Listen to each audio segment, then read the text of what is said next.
یکی از وظایفی که الله متعال به تمام مسلمانان اهم از زن و مرد داده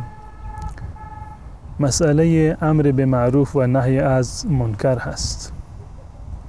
که الله متعال در قرآن کریم و همچنین رسول الله صلی الله علیه وسلم در احادیث خودشون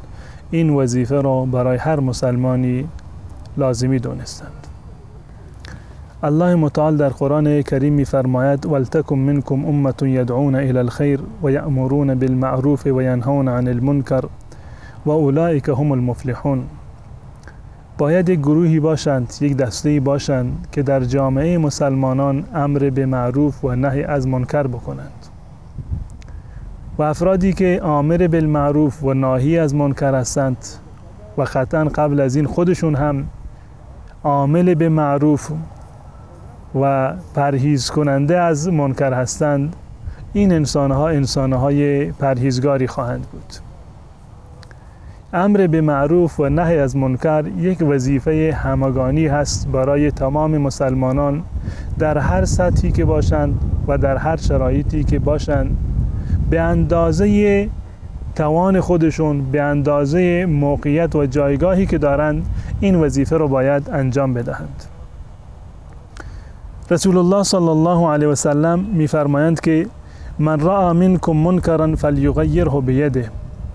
هر کسی از شما که کار ناشایسته‌ای رو مشاهده کرد، عمل نازیبایی رو در جامعه مشاهده کرد، فلیغیره بیده، این کار ناشایسته رو باید با دست خودش مهار بکند، جلوگیری بکند از منکراتی که اتفاق می‌افتد در خانواده شما، در محله شما، در جامعه شما، در محل کار شما و شما توانایی دارید که آن منکر را و کار ناشایسته را جلوگیری بکنید. این وظیفه دینی شما هست که باید این کار را انجام بدهید. فإن لم یستطع فبلسانه، اگر عملا نمیتوانید که آن منکر را تغییر بدهید و اصلاح بکنید، حداقل با زبان خودتون نصیحت بکنید. افرادی رو که میشناسید، زیر دستانتان را، دوستانتان را، برادرانتان را، کسانی رو که از شما حرف شنوی دارند و در جایی که مجال هست برای شما که سخن بگویید، باید با زبان خودتون این کار رو انجام بدهید.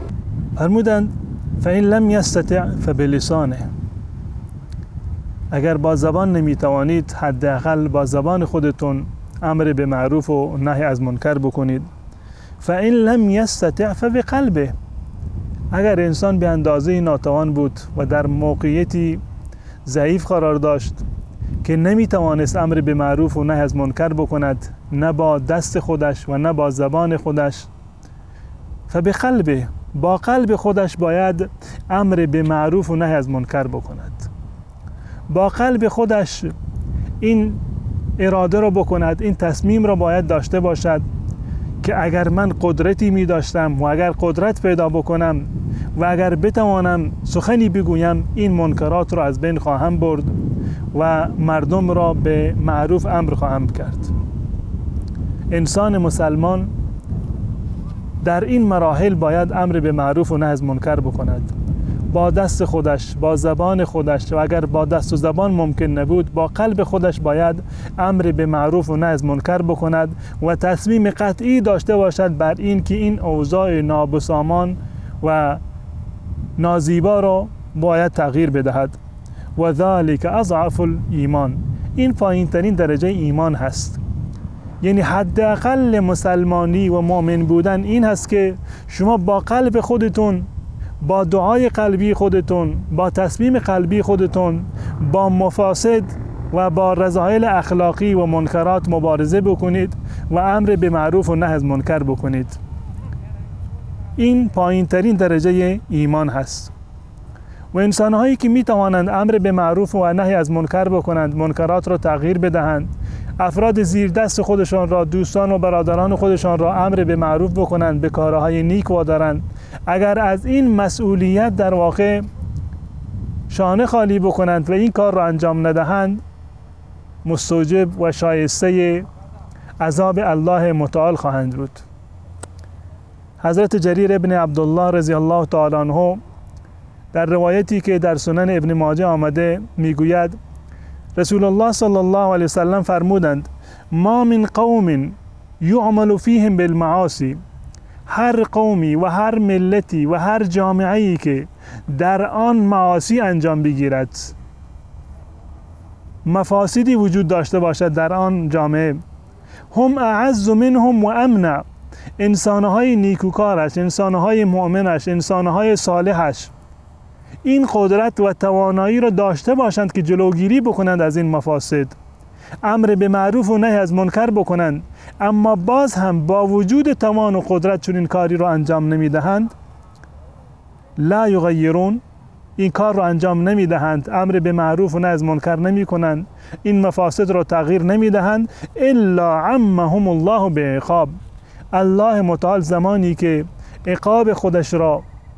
و عذاب خودش را نازل بکند همه را یکسان عذاب می دهد. هم آنهایی که دچار مفاسد بودند، دچار گناه بودند،